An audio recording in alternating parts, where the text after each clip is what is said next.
Okay, then a very good morning, good afternoon, good evening, and very welcome to today's call. Thank you for joining from wherever you've dialed into today. My name's Andy Mean. I'm from Shell, and I'm the chair for the Purple Light Up Group. It's a real pleasure to have you today, and I'm sure there's many of you that have dialed into our calls over the last few years, as well as some people who are new to the call today. I'm going to start with a bit of housekeeping first of all. At the bottom of this screen, you can see the captioning that will be continued throughout the call. Also, a recording of today's call will be made available and will be shared via the website. That will be available soon. I'd also like to encourage you to use the chat box functionality throughout the call, just to check in and say hello, where you're coming from, and if you have questions for our panelists and for our presenters during the call today. So this is the first time that we've had this call today in the build up to Purple Light Up. It's 179 days until the big day on the 3rd of December, and excitement is getting there already. So let's move to the next slide and have a look at the agenda. I'll shortly be handing over to Gail from Siemens and Bridget and Renee from HSBC, and they'll talk about the impact that Purple Light Up has had within their organisation. And then we've got Natalie from the International Paralympic Committee who'll be joining us today, and really looking forward to hearing from her. Brendan will then give us a quick big reveal of the 2021 plans before I close the session. So if we could move to the next slide, please, Angie. So Purple Light Up, this really is the game-changing movement which was founded by Kate Nash, who's on the call today, and is the CEO of Purple Space. And this really is something that is very special, and it's very proud that we have this occasion to mark the contribution that disabled people make, both in terms of everyday society, but also particularly in the workplace. And if you think about the rainbow flag and the Pride movement and its Pride Month and the impact that has had with the LGBT community, this is the equivalent within disability, and it gets bigger and better every year. So if we could move to the next slide, and it all started with a tweet. And one thing I've noticed with my dealings with Kate over the many years is when Kate asks for something, we all respond and we all help her. And Kate asked a few years ago, wouldn't it be great if we could light up purple on the 3rd of December?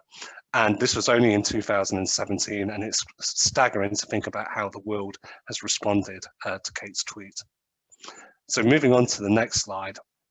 What we see here is this has quickly gained its own momentum. So we have multinationals who light up purple, various of their offices throughout the world.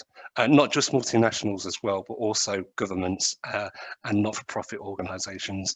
And this stretches from as far as the Bayern Munich Stadium in Germany to the Niagara Falls, which has also been lit up purple. So there's no limit to what we can light purple. It's a real force for change. And if we move on to the next slide, please, Angie. Now, when Angie shared me this slide yesterday, when I see a number like this, it normally is something that I see on the news, which is the update in terms of the people who have been vaccinated. But this is not a vaccination update. This shows the reach of Purple Light Up last year, based on just following 18 companies on LinkedIn. So it's amazing that we've hit 41 million people almost just through 18 organisations. So this has impact in terms of hundreds of organisations, but also thousands of people globally. And not just in the private sector, but also we see this in the government sector as well. And you can see governments from different countries getting involved. And I was part of a subcommittee with the UK government earlier this year, where they are looking at how the UK disability can go mainstream with this moving forward. So great to see the support that we get from all sectors. I think we need to remember this is not just about lighting up purple. Lighting up purple was an important part of it, but why do we light up purple? We light up purple because there's an estimated 400 million disabled employees worldwide, and this is a day to mark the contribution that they bring to our economies, as well as their carers and their family members. It's an opportunity for us all to show the commitment that we have to disability inclusion. We know it's a journey, and we know we're getting better year upon year. And then also particularly, we have a lot of people on this call today who are network leads. They run disability leads within their organisations. So it raises the profile of the work that we do and the work that we do together with our leaders to make our organisations ever more inclusive. If I can have the next slide, please, Angie. I'd just like to briefly show you what we did in Shell last year. So 2020 was an unusual year with it being a pandemic year. And what we did was a few things. So on the left-hand side, you can see our iconic Shell Centre building in London was lit up purple, as it has been for the last few years. And we had a few of our other offices lit up purple as well. But with so many people working from home, we really tried to think about how we could get everybody involved. So we had a background. You could have a purple enablement background on your Teams or on your calls. And we also encourage people to dress purple during the 3rd of December. So it just shows how some of these small things can have real transcending impact. I'm sure you've heard enough about me and getting started. I'm sure now you're very keen to hear from our speakers.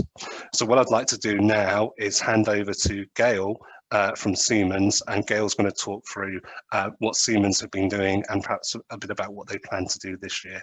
So let me hand over to Gail at this point. Gail, over to you. Thank you very much, Andy, and thank you for having me today. It's a pleasure to be able to be here and share what we did last year. So let me first explain a little bit about my role. So I am in the global communications team with Siemens, based in the UK, and I've been supporting the diversity, equity, inclusion team and community for the past 12 months. So what happened, I should start by saying 2020 wasn't our first year of supporting Purple Light Up. It was actually the previous year, 2019, but probably it was fair to say without the global coordination that we had in 2020. So we did make the decision quite early. I would say it was probably September last year that we would engage the global community this time around. And reach out to them early, provide key information such as what is Purple Light Up, why do we want to support Purple Light Up, why is it important, what benefit does it bring to us? And together we, as a community, we co-created the plan in terms of what were some of the activities that we could do, such as we produced a video, we wanted to light up our buildings, we wanted to engage employees, and similar to Andy and Shell, we wanted to we recognise a lot of people are working from home still, but we still very much wanted to let them feel part of it. So we thought about the similar idea, really, asking people if they would dress up. If they didn't want to dress up, maybe they would put a purple bow on their dog or their cat, or getting everybody involved.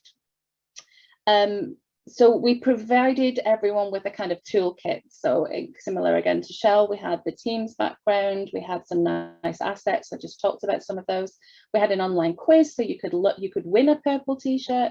We did lots of things before it got to December. So we really built up some engagement and some anticipation.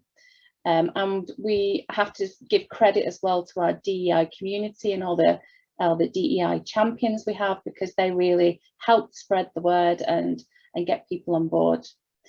And then in terms of what you can see on the screen at the minute is just some of the main things that we did. I've mentioned the sponsoring of the broadcast, the video we produced, the dressing up, the lighting up of the buildings.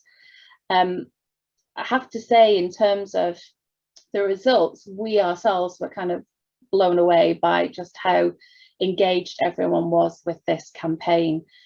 So engagement was even higher than we could ever have hoped. What you can see on the screen at the minute is just some of the Yammer activity across Siemens globally.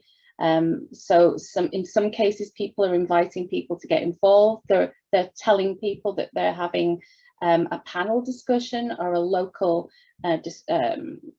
presentation, or they're pointing out some of the resources we have available within Siemens, or they're just asking people to maybe get involved and tell their stories. It was a very, very wide ranging, but so much more activity than we ever dreamed of.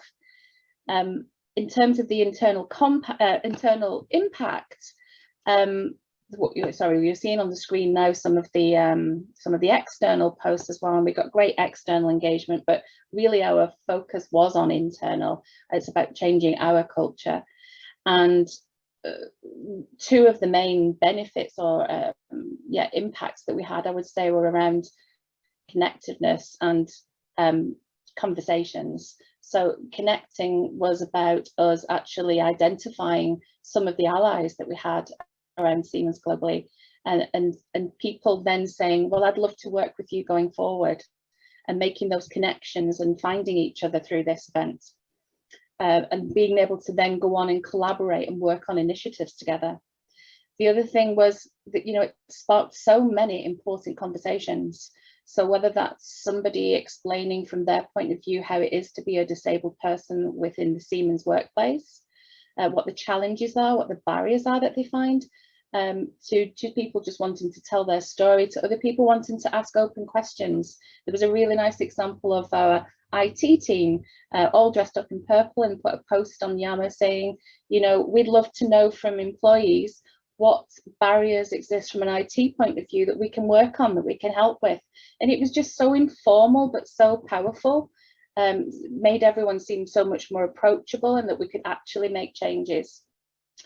I think it also created so many opportunities for us to learn from each other. And with most of the diversity, equity, inclusion topics, I think it often begins with learning. It's opening your mind, it's understanding different people's perspectives, and understanding where the gaps are, or where the issues and pain points are. What do we need to do to move forward? It also raised a lot of awareness about existing local initiatives. I should mention that we're very active in lots of our countries around the world, and we have very well established networks. For example, in Germany, where we have 6.5% of employees who are disabled, we have a very well established employee resource group who have achieved a lot already. And this was an opportunity for them to share the best practice, which went on to inspire other countries to up their game, and again, make those connections and learn from each other, and help each other bring us all up. In terms of this year, we're hoping we can make an even bigger impact. And we're already talking about having, you know, a session quite soon to see. Obviously, we're waiting for the big reveal to see what your plans are at Purple Space. But how can we then leverage that? How can we take things up a notch even from what we did in 2020 and raise our game for 2021? But the important thing is to say that, you know, we want to avoid that this is seen as a once a year moment. PLU is a moment, but disability inclusion is a movement, and it really requires the top down and bottom up commitment from the entire organisation. So we really want to keep driving the change, the cultural change. We want to keep raising awareness. It's not just the once a year, it's all year round.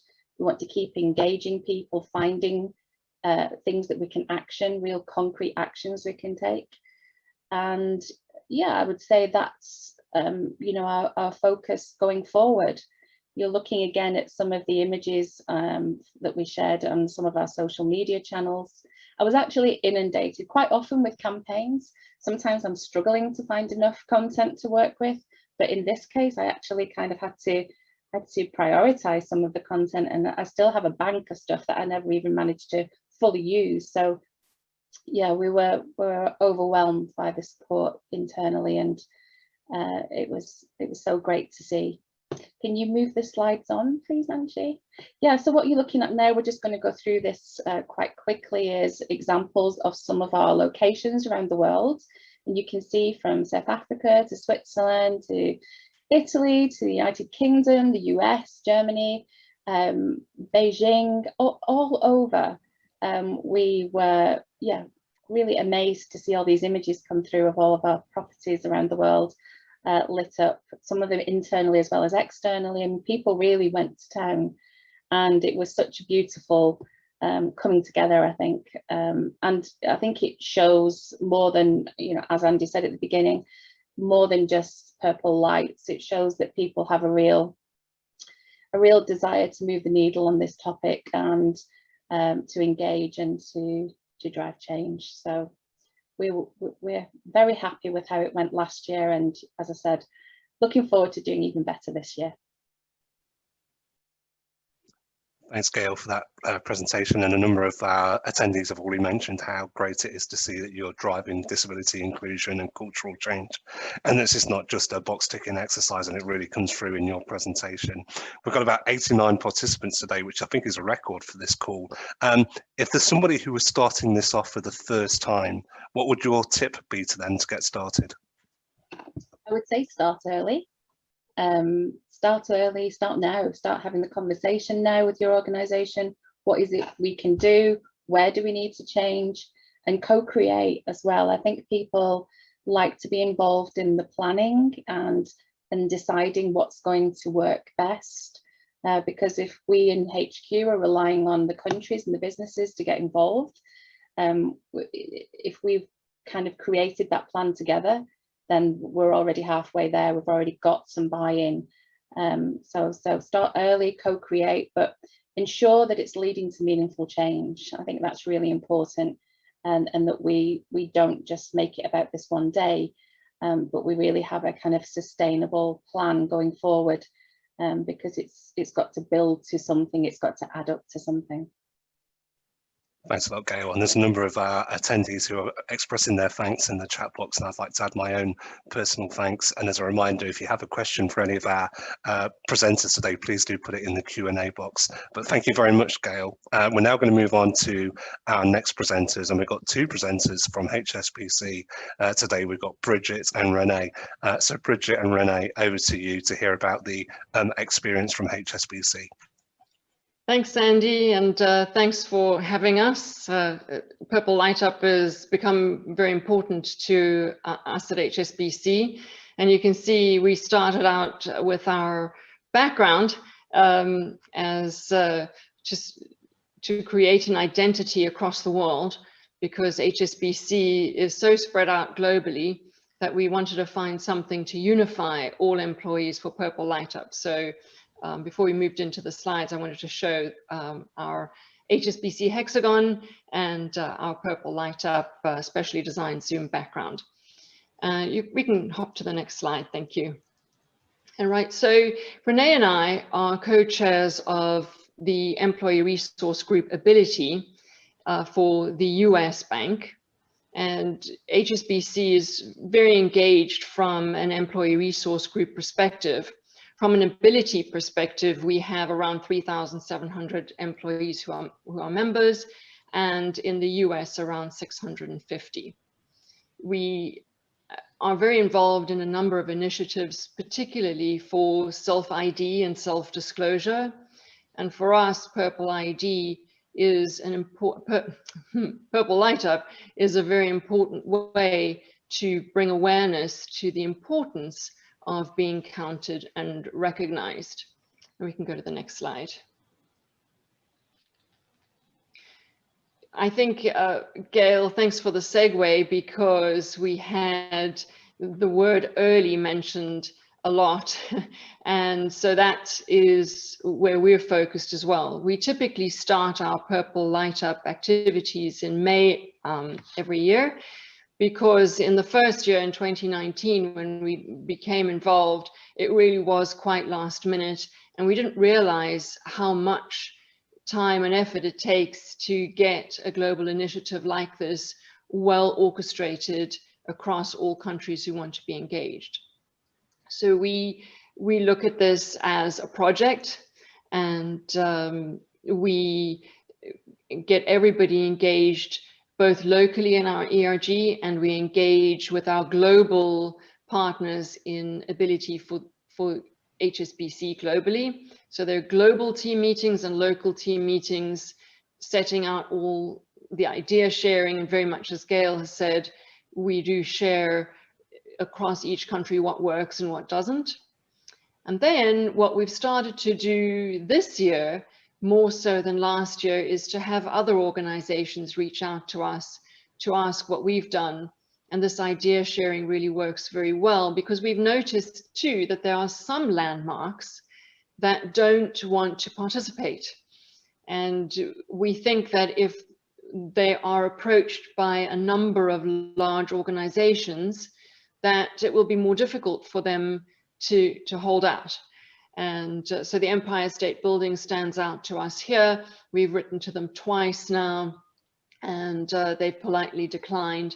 And we're not quite sure why, but we're talking to a number of organizations in the US to reach out and to engage with us on those. And then, for example, we had collaboration with Salesforce, because we realized the tallest building in San Francisco is the Salesforce Tower, and they worked with us. And now we have an ongoing collaboration with them for other initiatives. So that's been an interesting experience. But I'll hand over to Renee to talk about how we coordinated with landmarks. Thank you, Bridget. And I just want to thank everyone in Purple Space for including us. It's been not only a professional calling for me, but personal calling for all of us to be engaged in such a wonderful organization. For the landmarks, to continue on the early theme, that was my first word written down. It's extremely important not only to engage early, as we've all said, but to have proactive, detailed planning. You need to agree the landmarks, buildings, internal and external real estate locations, and team leads for sites across the locations that can serve as your follow-up and points of engagement. Given that our reach was across the US, we had people who lived in certain locations reach out to landmarks in those locations. And I decided to reach for the stars and reach out to the Spireworks organization, who basically runs the World Trade Center and 3 other buildings in New York, with little hope, thinking that, oh, there's no way they're going to do this. You know, not that HSBC isn't enormous, but this is the World Trade Center. And lo and behold, they were with open arms and lit up 4 buildings for us. I was very determined to getting the contact of the gentleman who runs Spireworks. I made sure every other day I left notes for myself, email, call, and we finally moved forward. And this has to be done for multiple locations. First off, you need to be able to market what this event is, what this organization means, the fact that it is global and its value add to folks with disabilities and without, because it does reach a broad spectrum of people. You have to make sure you keep an engagement tracker, establish the correct points of contact, because you can call a building, an organization, and someone who's not responsible for the coordination of lighting up a building. You need to get those right people who can make those decisions and flag it, and even determine the venue that you're reaching out to has the capability, because some folks have capability to light up and some just don't. And some will support in different ways. You have to understand your internal processes, not only within your organization, but their organizations. So there could be legality, risk, and compliance related activities that do need to be addressed. That could take a lot of time to market, depending on the size of your organization and that building or venue's organization. That has to be, all your T's have to be crossed and your I's have to be dotted on some of these things, especially when we're talking about logo use and other things. I suggest you challenge yourself and reach out to the venues that you might not think would be engaged, because you would be very surprised and you would possibly have a wonderful support system like we did. Bridget? Thanks, Renee. Yeah, so in addition to the tracker, so it's helpful to have a tracker, because we can look at it this year and go, oh yeah, these are the people we talked to, these were the issues we had with them, this is what we resolved, do we need to sign a new contract with them? For example, to use the HSBC logo on websites, we have to have a trademark license agreement signed, so that takes some time to get things like that up and running. And Renee does a fabulous job of doing that. So it does help to have a couple of people engaged who understand the process and who will pitch in and help. In addition to having the landmarks engaged, we also think it's a good idea, as Siemens did, with signature events. So last year we engaged with one of our involved grant winners, the Special Olympics organization, and we had an activity with them in, sorry, so Gail, Angie, can you go back to the last one? the previous slide. So we have signature events, corporate real estate engagement, that's for HSBC. We encourage everyone in our branches to wear purple. We have Zoom backgrounds, social media campaigns, and so you've got to set up your hashtags beforehand, make sure those are in line. And if you're going to have events with external folks, make sure that you have speaker licenses, etc. So we can go to the next slide. In 2019, when the world was very different, we were able to have an art exhibition with one of our involved grant winners, AHRC in New York, and also in Buffalo, where I'm based.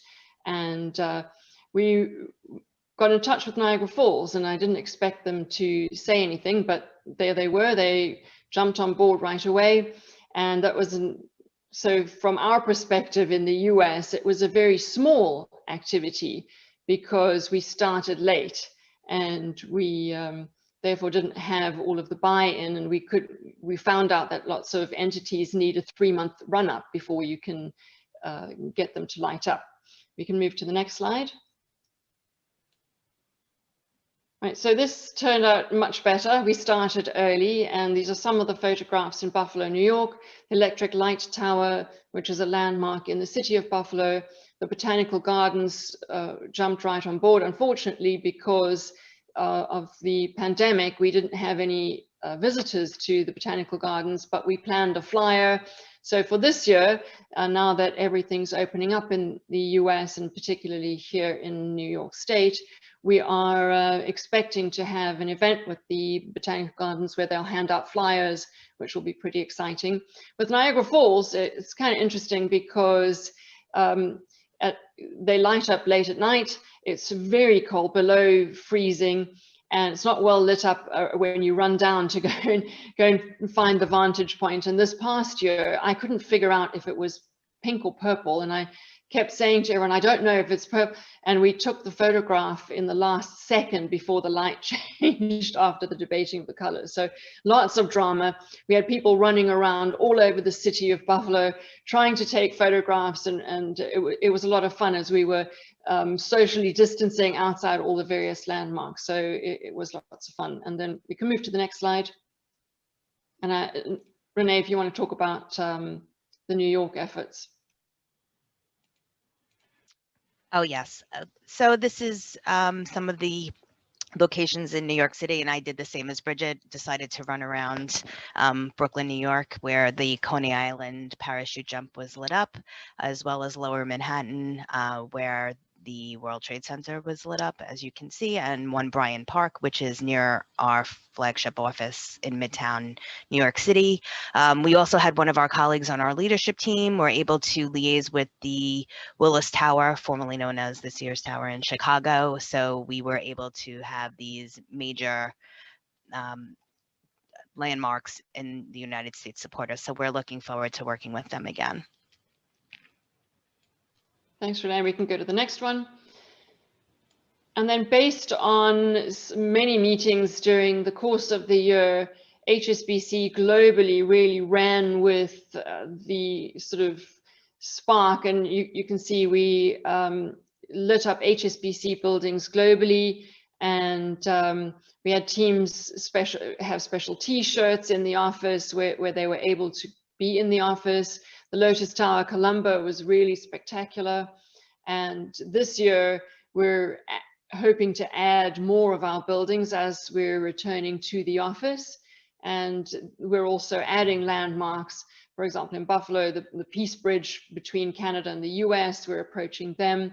Again, we're going for the Empire State Building in New York and many others. So we're hoping to bring the message that we like this to be a psychologically safe environment for not only our employees, but our customers and our vendors and partners. So we, in our branches, will hand out, as we did in 2019, flyers to customers who come in and say, hey, what's all this about? And hopefully they'll take the message home. And we hope through all of those activities to increase the global reach of Purple Light Up, because it's a really worthwhile endeavor. So that's it from us. Thanks, Bridget and Renee. And as Lauren said, HSBC has done such an amazing job. So I really like the reach for the stars to get these big landmarks lit up. And I really liked the cross-company approach that you're taking with companies like Salesforce. And again, once again, the message of starting early.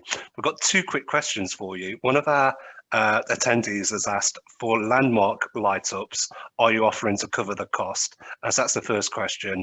And then the second question would be, you talked a bit at the start of the presentation about resistance. And so for anybody who's starting off and is doing this for the first time, if they encounter any resistance in their organization, any tips to overcome resistance?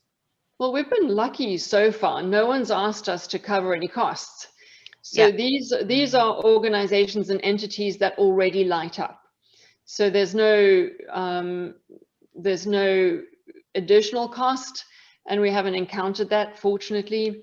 What we do encounter is that they want to know what's in it for them. Right. And what's in it for them is the marketing piece. Is so that, like Niagara Falls wants us to credit them with a hashtag Niagara Falls. So if you're going on social media, hashtag Niagara Falls. So it's a really good idea before you approach them is to draft. So we have a little script. So the script is the same across the board, and we have a little bit about what Purple Light Up is. We have a little bit about what HSBC is and and then we really emphasize the size of HSBC and the global reach. And we emphasize the global reach of Purple Light Up. And so we make sure, and a lot of them will ask you, how many people is this going to reach? And so we make sure and we have that available for all our employees. So anyone who wants to go out and ask someone to light up has that script. So, people like things to be easy and simple, and then it's also consistent across the board. And I would suggest if someone is actually putting forward an ask for a cost, that you challenge it in a very professional and polite way, because this is for a non-for-profit type of organization, and I think we have that as part of our script, what the purpose is, and a bit of explanation. And not only did we share HSBC information, we did ask Purple Space for permission to give background on them. So for the World Trade Center, we did provide both Purple Space information as well as HSBC, so they understood the organization and its reach. So they actually engage. And as Bridget said, there was more concern, can they use our logo, or are we, and that's why we had to fill out our trademark approval and things of that nature. But I would hope no one is charging for something like this. And then about the other question was in relation to challenges. I think you have to have a little bit of a thick skin when starting this. We didn't really, to Bridget's point, have any doors slam, but again, if you don't get the right person on the phone up front, you have to keep pushing. I sent emails to about 7 or 8 different people within the World Trade Center / Spyworks organization, including the building, the builder, the organization that runs the building, until I found the right person to. So it does take a little work and legwork to find those right key folks to help. Thank you ever so much, Renee and Bridget. A big thank you on behalf of everybody. It's my pleasure to now hand over to our next speaker, Natalia. And Natalia is going to talk to us about how we can harness the spirit of Purple Light Up as we mark the start of the Paralympic Games. So over to you, Natalia. Thank you very much. So my name's Natalia Dennenberg Spry. I'm the head of brand at the International Paralympic Committee, and I'm really delighted to be able to speak to you here today as supporters of the Purple Light Up and people who are already committed to driving change. And this year, we'd like to ask you to extend your support a little bit further. But We the 15 is a global movement that will campaign for disability visibility, inclusion, and accessibility over the next decade. So 2021 marks the launch, but this will be a 10-year campaign. And our objectives are to celebrate the world's 15%, but to also, it's not just an awareness raising campaign. We also want to initiate change, and we want to encourage governments and businesses and individuals to make commitments to change. We the 15 is being spearheaded by the International Paralympic Committee and the International Disability Alliance, but it's much bigger than that. So for the first time ever, World Health Organization, UNESCO, UN Human Rights, World Bank, the UN SDGs, Valuable 500, the Invictus Games, Special Olympics and the Deaf Olympics, and several more international organizations are joining forces together. So this is really a unique moment in time. And our goal is to end discrimination and accelerate change over the next decade for the planet's 1 billion people who have a disability. We stand here today on the verge of something incredibly powerful, and we can and we will shake up the system and make a big difference and open up possibilities you never thought likely. This is only possible, though, if we bring our collective resources behind this movement and collaborate for change. Well, why now, you might ask? Well, there's never been a better time to launch this movement. From George Floyd to the COVID pandemic, which has disproportionately affected people with a disability, an inclusive world is really vital to achieving a sustainable planet and prosperity for our world. So this campaign really represents a sign of hope and unity in these challenging times. As you see, we have a symbol, and we've used the colour purple, which is increasingly becoming associated with disability and the disability community. And our symbol represents the 15%. So it's the world, and with 15% section within it to really highlight how big this community is. We go to the next slide, please. So our key messages are to make people aware of this number. 15%, 1 in 7 people, or 1 billion people have a disability. And also to emphasize that disability is really part of humanity. It's part of our diverse world. And we also want to say that everyone can play a part in this change. So we the 15 is we, it's all of us. It's we in business, we in entertainment, we in policy, we in sport, and we can all make this change happen. If you go to the next slide, please. So what's going to happen on the 19th of August, this is our launch date, we will be doing several things. So we have a big media relations campaign. We'll be releasing some research that we've done together with UN Human Rights. We'll also be releasing a campaign film that we're asking brands and celebrities and our broadcast partners to share on TV and on digital platforms. And we'll also be asking the world to turn purple to mark the day. So whether that's with purple products or purple light up or other things. And we really want to make this moment completely unmissable and engage the global community in this campaign. So what could you do to help support? If we go to the next slide, well, you're all experts at this already, luckily. One thing that we're asking campaign supporters to do is to turn something purple or turn it 15% purple. So this could be your logo, your social media profile pictures, your head office or other buildings that you have influence over, or wearing purple. And this is, I think, a really simple ask for this group, because you already probably have lots of assets like this available. If we go to the next slide, please. Another way that you can help us is by sharing the campaign film, which will be launched on the 19th of August. And this is really about showing the normality of disability, and that disability is every day and everywhere in our world. And so having your support with sharing that film would also be fantastic. If we go to the next slide. And the other thing that we're asking brands to do is to make people with a disability more visible. So whether this is about employment opportunities or showing people with a disability in your advertising, for example, and ensuring that they are present in all of your communications. And visibility is really, really key to normalizing disability and driving change in society.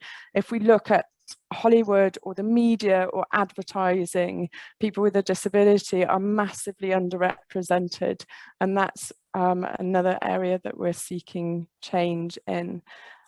And towards the end of this year, we will be publishing on the 3rd of December this year a report about the state of disability in advertising.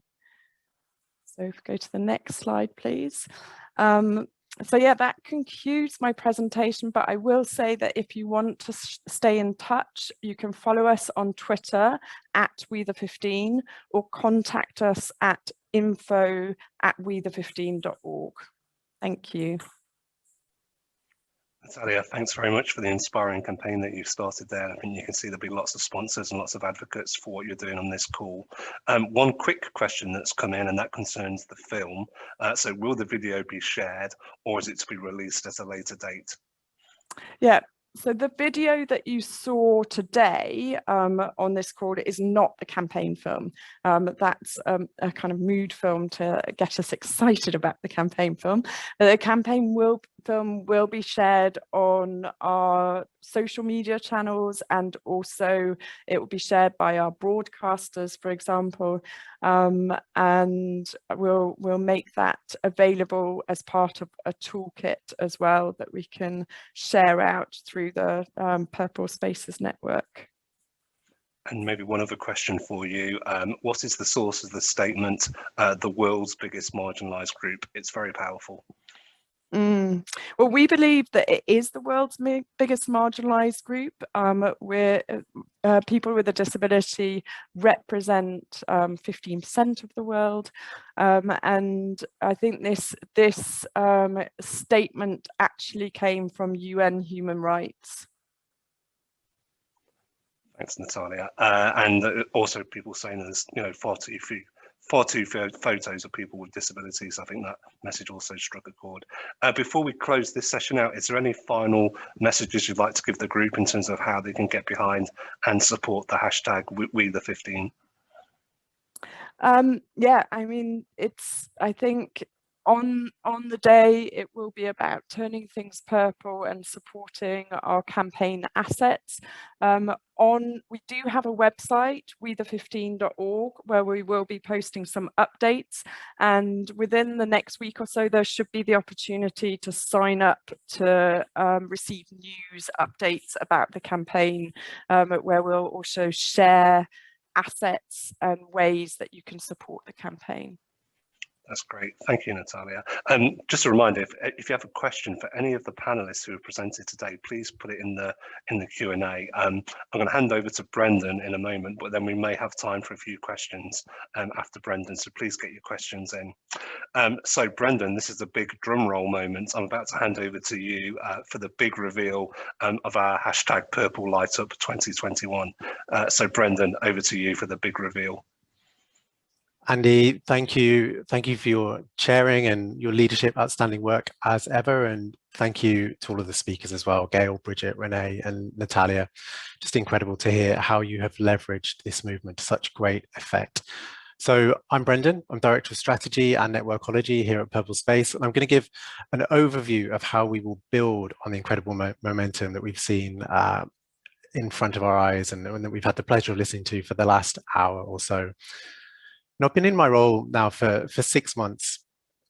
And I came into this role knowing that Purple Light Up is a phenomenon and that it is kickstarting more internal change programs than any other recent instrument of change. And as I listened to Andy's introduction, it was really clear that to a certain extent, Kate set as a challenge with that tweet in 2017, didn't she? She really laid down the gauntlet, and how that gauntlet has been picked up. It's just incredible, as we've seen from Andy and colleagues at Shell and Siemens and HSBC, and the pace in such a short time has been extraordinary. And that is thanks to this incredible Purple Space community, and it's also thanks to our Purple Light Up strategic founding partners who provide us with ongoing strategic direction. They provide us with energy and encouragement and enthusiasm, and we really wouldn't be where we are without that group. So shout out to ABM and Anglo American and Enterprise Holdings, Fujitsu, Project People, Scope, HSBC and Salesforce. They really do power this incredible movement. So the question on my mind now then, so 6 months into this role, is how can Purple Space respond to the demand for us to really mine the opportunity of systemic change that the Purple Light Up presents us with? Firstly, we will build on the incredible examples that we've seen today. So this year, with the support of the wonderful Susan Scott Parker, who I know is on the call today and will be known to many of you, we'll be sharing with the world a selection of storyboards that will bring to life the myriad of ways that organizations around the world have been leveraging this movement for global impact. Secondly, this December, on International Day of Persons with Disabilities, we will build on the incredible reach and impact of last year's event, which saw us hosting a 24-hour global broadcast with our international partners on a day that started with our friends in the Australian Network on Disability and saw us move all the way around the globe on a 24-hour period. So stopping off at Enable India and Business Disability in Europe and finishing up on the West Coast of the US with Disability In. And you can see some of the stats from that day on the screen here. So 2,000 attendees from 60 countries representing over 700 organizations. So the question is, how do we top that? And this year we are upping the ante, and we plan to do that in as elegantly and a simple way as possible. So the big reveal. Next slide, please, Angie. So this year, on the 3rd of December, International Day of Persons with Disabilities, organizations around the world will launch what we are calling a cacophony of leader-to-leader conversations.